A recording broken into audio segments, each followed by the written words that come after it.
Start करते हैं। आज हम पढ़ेंगे फिजिक्स क्लास 10 चैप्टर 2 अति लघु। पहला है क्वेश्चन, जब प्रकाश एक माध्यम से दूसरे माध्यम में प्रवेश करता है तब प्रकाश की दिशा में परावर्तन को हम क्या कहते हैं? तो हम कहते हैं प्रकाश का अपवर्तन। क्वेश्चन नंबर 2 है, जब प्रकाश की किरण विरल माध्यम जैसे कि हवा से सघन माध्यम जैसे कांच में जाती है तो वह अभिलंब की ओर मुड़ती है या अभिलंब से दूर मुड़ती है? तो इसका आंसर है अभिलंब की ओर मुड़ती है, अभिलंब की ओर मुड़ती है। क्वेश्चन नंबर 3 है, जब प्रकाश की किरण माध्यम 1 से माध्यम 2 में जाती है, ठीक है, तब वो अभिलंब से दूर मुड़ जाती है, तो दोनों में से कौन माध्यम प्रकाशीय रूप से अधिक सघन है? तो माध्यम 2 माध्यम 1 की तुलना में कम सघन है। क्वेश्चन नंबर 4 है, वायु में प्रकाश 1 सेकेंड में लगभग कितनी दूरी तय करता है? तो हम लिख देंगे 3 गुना 108 मीटर।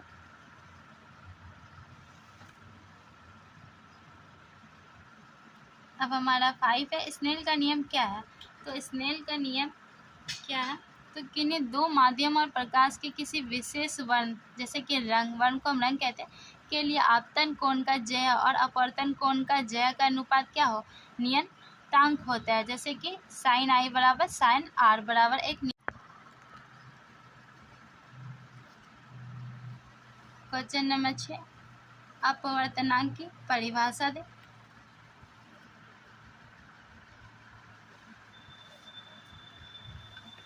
तो हम यहाँ से लिख देंगे, किसी माध्यम की प्रकाश की किरण की दिशा को बदलने की क्षमता को उसका अपवर्तनांक कहते हैं।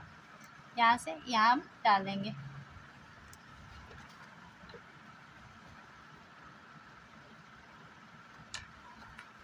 क्वेश्चन नंबर 7 है, किस माध्यम का अपवर्तनांक अधिक होता है, सघन माध्यम या विरल माध्यम? तो इसका आंसर है सघन माध्यम का।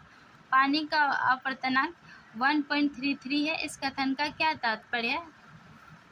तो इस कथन से तात्पर्य है पानी में प्रकाश की चाल शून्य या वायु, ठीक है, में प्रकाश की चाल के 1/1.33 अथवा 3/4 गुना होती है।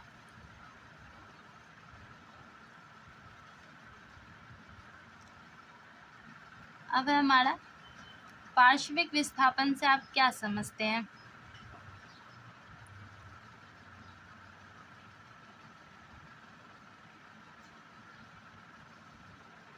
तो हम यहाँ लिख देंगे, कांच के सिल्ली से प्रकाश के आपवर्तन में आपतित किरण और निर्गत किरण के बीच की लंबवत दूरी को हम क्या कहते हैं? पार्श्विक विस्थापन कहते हैं।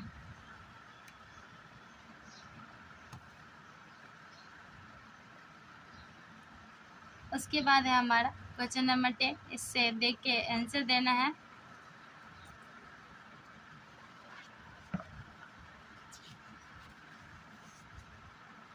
तो संकेत में आंसर दिया भी है, खो का 1 तथा 2 होगा और खो का जो आंसर पूछा गया वो आपका 60 डिग्री हो जाएगा। अब हमारा 11 है, लेंस कितने प्रकार के होते हैं? तो लेंस 2 प्रकार के होते हैं, ठीक है। लेंस के मुख्य अक्ष की परिभाषा दे। तो किसी लेंस का मुख्य अक्ष उसके सतहों के वक्रता केंद्रों को मिलाने वाली रेखा होती है।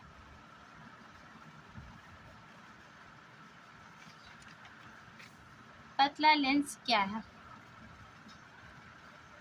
तो पतला लेंस एक ऐसा लेंस है जिससे होकर जाने वाली किरण लेंस से अपवर्तन के बाद बिना विचलन के सीधे निकल जाती है।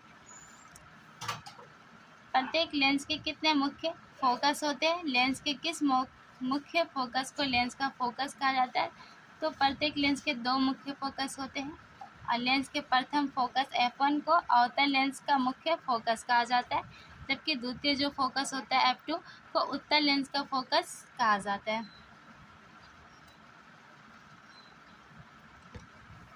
उत्तल लेंस के सामने किसी वस्तु को कहाँ रखने पर उसका जो आकार के बराबर के आकार का वास्तविक प्रतिबिंब बनता है? तो हम लोग वहाँ रखना होगा उसकी फोकस दूरी के 2 गुना 2f पर। क्वेश्चन नंबर 16 है, फोकस दूरी लेंस की धनात्मक होती है तो उत्तल लेंस होगी अथवा अवतल लेंस होगा। तो यहाँ पे जो हमारा लेंस होगा वो हो जाएगा उत्तल लेंस।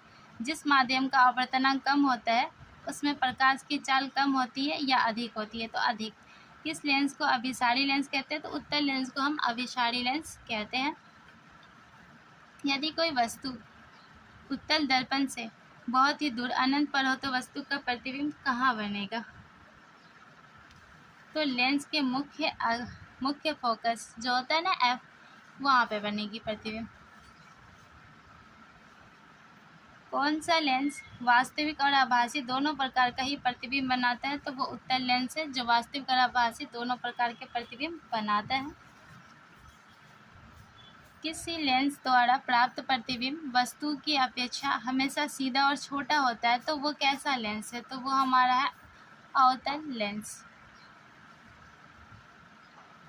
किसी उत्तल लेंस के सामने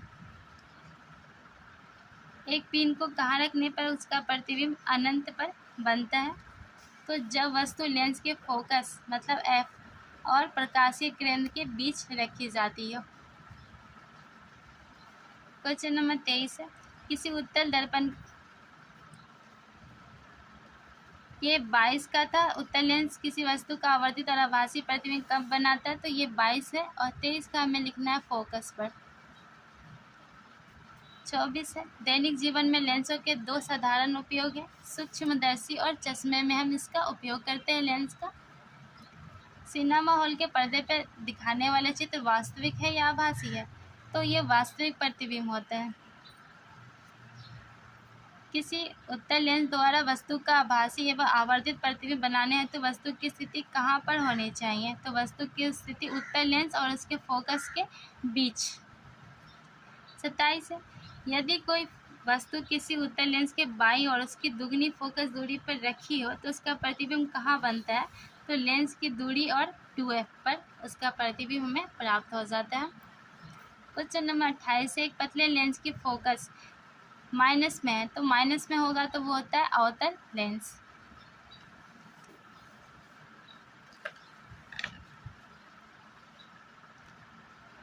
उनतीस देखेंगे, लेंस से किसी वस्तु की दूरी u, प्रतिबिंब की दूरी v और लेंस की फोकस दूरी f में क्या संबंध है? तो ये सूत्र वस्तु, प्रतिबिंब और लेंस की फोकस दूरी के बीच के संबंध को क्या करता है? व्यक्त करता है, मतलब संबंध को दिखाता है।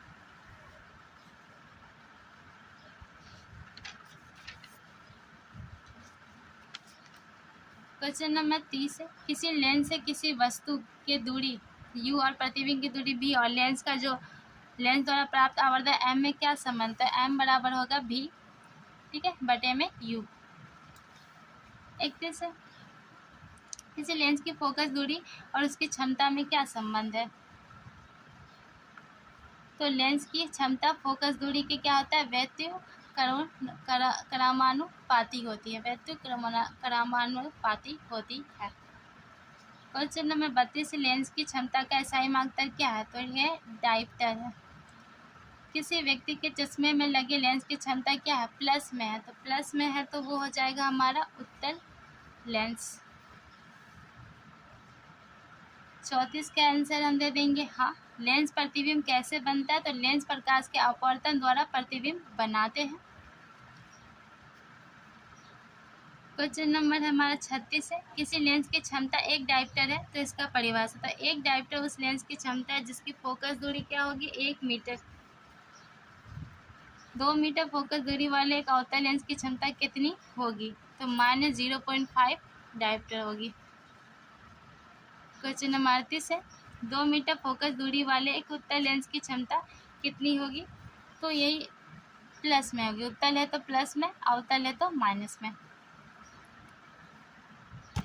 एक लेंस की क्षमता +5D है तो उस पर लेंस क्या प्लस है, तो ये हमारा हो जाएगा उत्तल लेंस।